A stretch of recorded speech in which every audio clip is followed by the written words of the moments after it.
one point in my life, I was stuck in this toxic thought loop. And I think sometimes the word toxic gets a bit overused, but in this case, it makes total sense. I was in a place of incredible self-judgment, incredible cruelty around what I had achieved or not achieved. Any kind of perceived failure on my part was evaluated and judged in the most harsh of terms. And it took me a very long time, number one, to understand that I was even doing that. And number two, that how destructive it was. All the things that I wanted kept being out of my grasp. And I couldn't achieve them and I couldn't achieve them. And the more I didn't achieve them, the more I got into a place of increased harsh and cruel language to myself. And that's what I mean when I'm talking about toxic. So the thing that was absolutely instrumental in helping me understand that, number one, I did have these toxic thought patterns was reading a book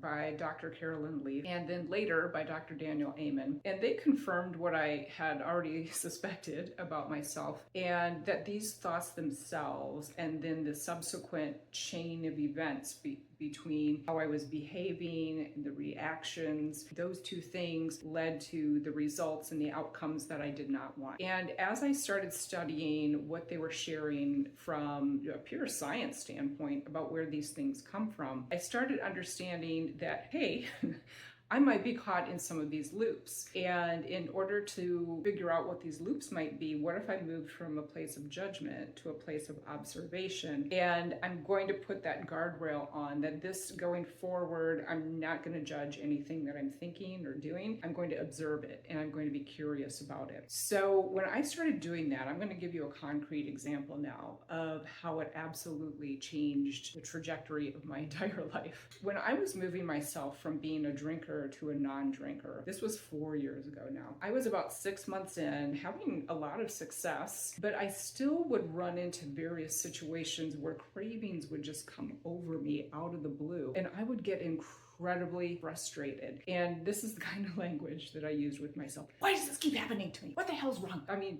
that's truly how I would react, and I would think, what the hell's wrong with me? And one of those moments showed up, like I said, about 6 months into it. And I happened to be in a Wawa, of all places, and the state I live in, you can get, adult beverages when you're at that particular convenience store. And I had walked by this and the cravings came up, and it was the middle of the day. So I thought, I had that initial reaction, what the hell's wrong with you?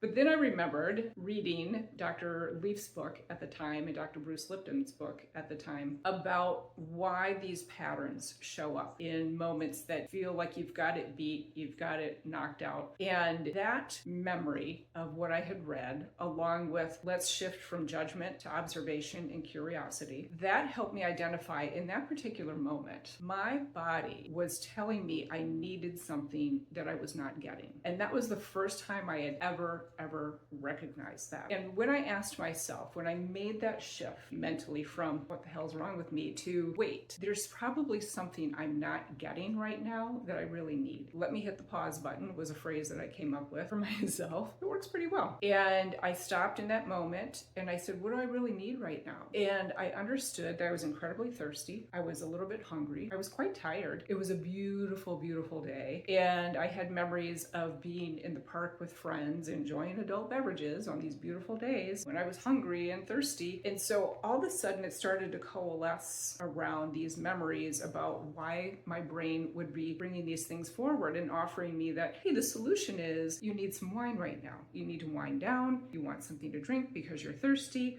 You want to enjoy the summer day. My brain pulled that forward, offering a solution. My brain thought it was protecting me, but it wasn't protecting me. It was just offering a solution that I used to turn to that I didn't want to turn to anymore. So the decision I made in the moment was to reframe it. And what I said to myself was, what if this is an opportunity? What do I really need right now? And I taught myself in that moment that if I stopped asking the question of what the hell's wrong with me, and I asked the question instead of what do I really need right now? And oh my gosh, what a miracle that my body has this capability to tell me that I need something that I'm not getting. And this was the first opportunity to practice being in that mindset versus the other one. And I was so thankful. So I went from being incredibly frustrated to being incredibly thankful to my body for telling me, hey, I really need something right now. This is the only way I know how to tell you to do it. And so I went home. I made myself a very hydrating, pretty, in a pretty glass kind of drink. I had a little snack, and then I took a little nap out on my deck in the sunshine. So instead of turning to the alcohol and feeling worse, I nourished my body, I hydrated my body, and I gave it the rest that it needed. And now,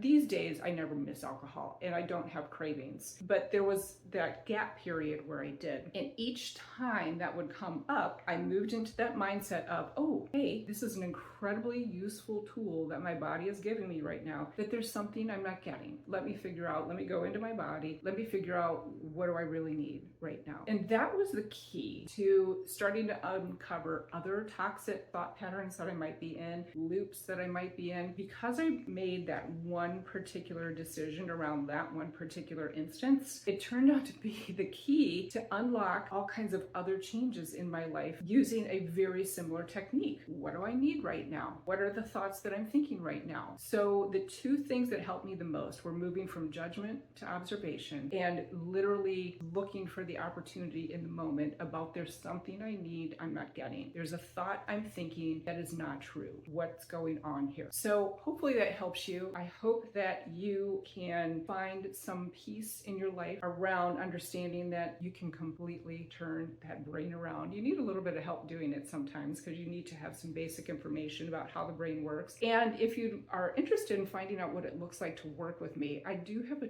12-week program called Revive where I help you rewire your brain. We use neuroscience, mindset, and faith. And over that 12 weeks, we identify the areas where you would like to change, and I walk you through my step-by-step process of rewiring your brain so that you can move into becoming the person that God created you to be. I want to leave you with one last thing, which is I believe in you.